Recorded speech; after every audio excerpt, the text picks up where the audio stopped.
Thank you, Pastor Mark. It is truly an honor to be here. And as you can tell, I am having issues with my voice, and I do apologize to you all and thank you for bearing with me in listening to the raspiness of this. In the spirit of being part of the interfaith community, I really want to acknowledge the warmth of welcome that I have experienced here, that our community has experienced here. Father Brooks was very in the forefront. Actually, I think he's the only remaining, I think I'm second in seniority to him now, 6 years later. But he offered me such a warm welcome and really helped me feel like I had a place in this community as a rabbi, as a Jewish practitioner. And that has been very meaningful to me. I feel it in the office, and I feel it especially here in this chapel, where I've been here for seeing it built and helping raise the funds. And so during the school year, our religious school, you probably know, our religious school meets here on Sunday mornings as well. And I have the bar and bat mitzvah students up in that room right there in the library. They love to look out the window and see what y'all are up to, and especially if there's a baptism or Palm Sunday is particularly exciting. And it's just really fun because they see friends, they see people they recognize, and to be going to the same building and be part of different communities, all of which really respect and love one another, love being here, and the diversity is really respected. It's just really, really a treat. So I wanted to talk to you about Elijah today. And, excuse me. I think hand in hand with allergies, or perhaps it's the medications. I'm a little scattered, so forgive me for that as well, please. The story of Elijah is near and dear to my heart. So I'd like to walk you back through your first reading and unpack it a little bit from the way I understand it through the lens of the Jewish tradition. I doubt there'll be any surprises here, but then after I do this, I'll share a little more about the teachings of Elijah in the Jewish tradition. So first of all, Ahab told Jezebel all that Elijah had done. Do y'all know what that's referring to? RG, excellent. You want to tell us? There was a standoff between Vail, that god, and the Lord, and Elijah, and kind of made Vail more subordinate, and Jezebel was furious about it. Thank you. Yeah, exactly. So it's very dramatic and graphic because they have a battle of the gods at Mount Carmel. Now remember that the people that are watching this battle, they're all Israelites. And some of them have strayed, and that's who Elijah is protesting against. Some of them have strayed and started to worship this non-god Baal. And they say, okay, you bring a bull and we'll sacrifice it. You worship the prophets of Baal. And Elijah will bring a couple of bull offerings and offer them and see what happens. So the Baal worshippers take their bull, chop it up, excuse me for the graphicness, and lay it out on the altar and invite Baal to come. Well, Baal, since Baal is not a god, Baal doesn't show up. They yell, they scream, they dance, and Elijah in his zeal is not always the nicest of guys, and he starts kind of teasing them. He's like, oh, well, guys, why don't you just yell louder? Why don't you do a dance? And they do, and they yell louder and louder, and they start gashing themselves and draw blood, and still the offer sits there cold on the altar. Elijah then takes his turn, and he places 12 stones representing the 12 tribes of Israel to make the altar, and then he places the bull on the altar, sprinkles, again, sort of to make his point, lest his point be lost, he sprinkles water on it 3 times and then does it again, just to make sure they see it. Okay, right? This is not a fire-friendly altar. He invites the Lord to come consume it, and the Lord comes, receives the offering, devours everything, including the bull and the stones of the altar, and down to the dust.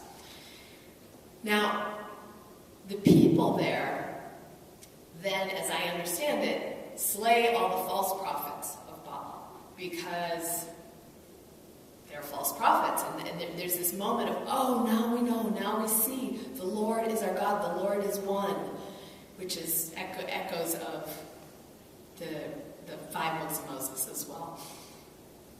So Elijah takes a look around, and he knows that the ruler is still a fan of Baal, and he's got a wife out to get him.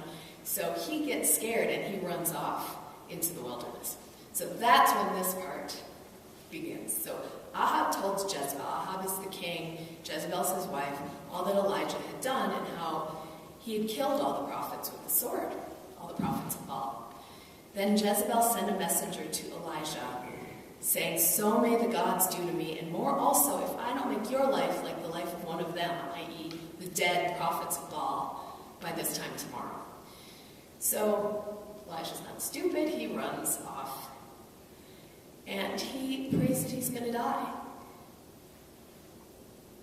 You can understand why, right? He's defending God, but they want to kill him. So what's he to do? So on the second paragraph, then he lay down under the broom tree and fell asleep. Twice then, an angel comes and wakes him up and feeds him. Twice he gets up and he eats and he drinks. And notice now that this isn't the Lord directly coming to him. This is an angel of the Lord. He gets up, the third paragraph, he got up and ate and drank, and then he went in the strength of that food 40 days and 40 nights. Does that sound familiar? 40 days and 40 nights. Preparation for the word of God. The word of the Lord came to him saying, what are you doing here, Elijah? So now it's not an angel. It's not God in person. It's God's voice coming to him. He answered, I have been very zealous for the Lord, the God of hosts, for the Israelites have forsaken your covenant, thrown down your altars, and killed your prophets with the sword. I alone am left, and they are seeking my life to take it away. So, has anybody ever been zealous for a cause and felt like you're the only one who gets it? And, right, I mean, I know I have, just being a cheerleader and just feeling really alone with it, and angry and resentful and maybe a little depressed, and he lays down and he wants to die. And the Lord's like, you don't get to do that. But the Lord is there with him, so he's not alone in his frustration. He's not actually so isolated as he feels.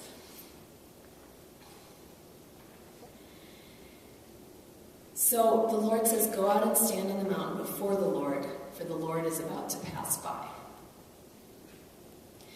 This is such a great passage. I don't know how, do you get to do this more than once a year?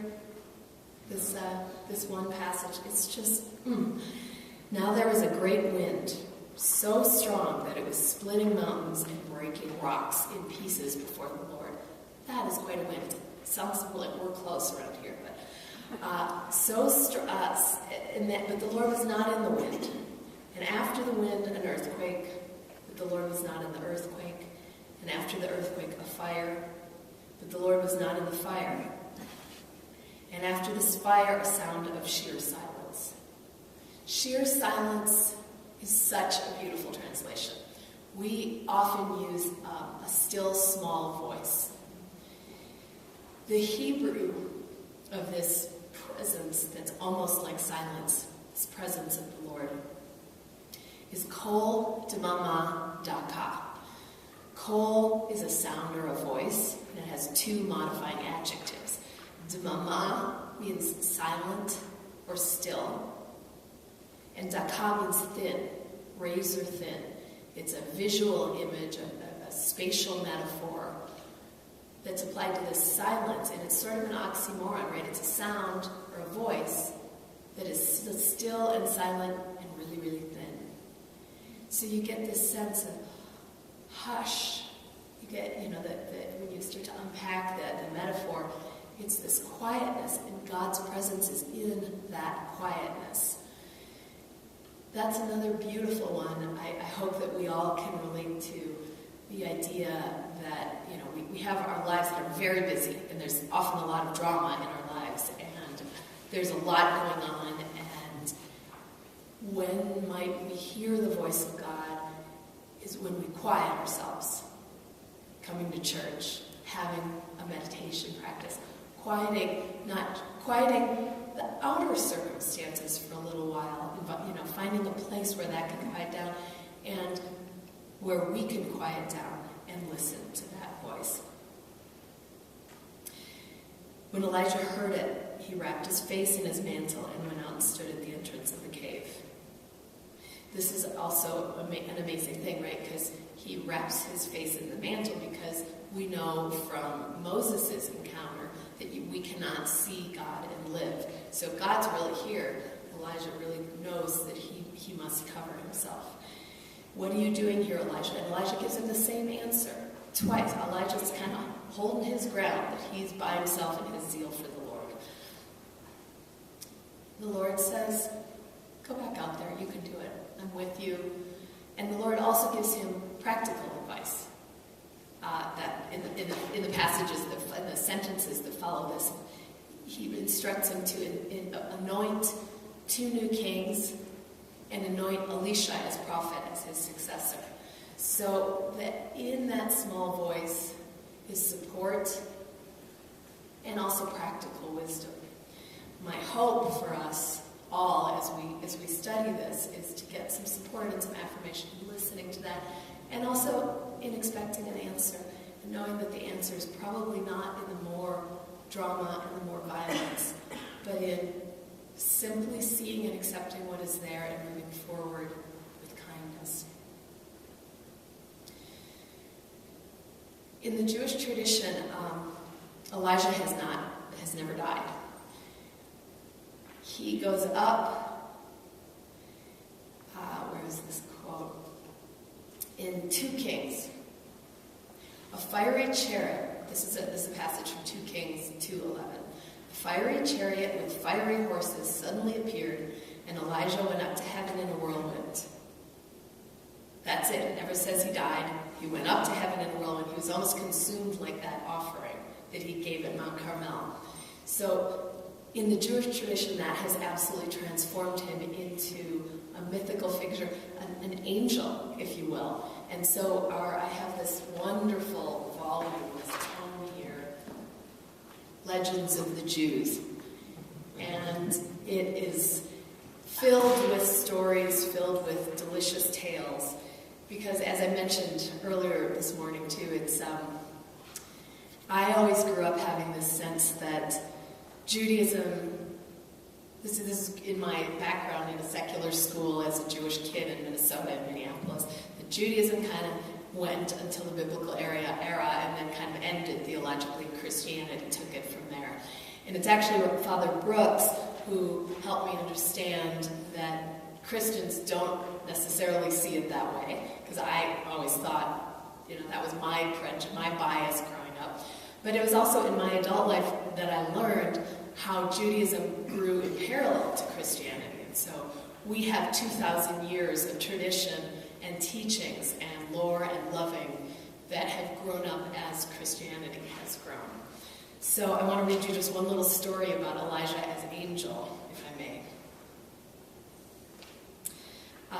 It's a story of, this is a rabbinic, Talmudic story.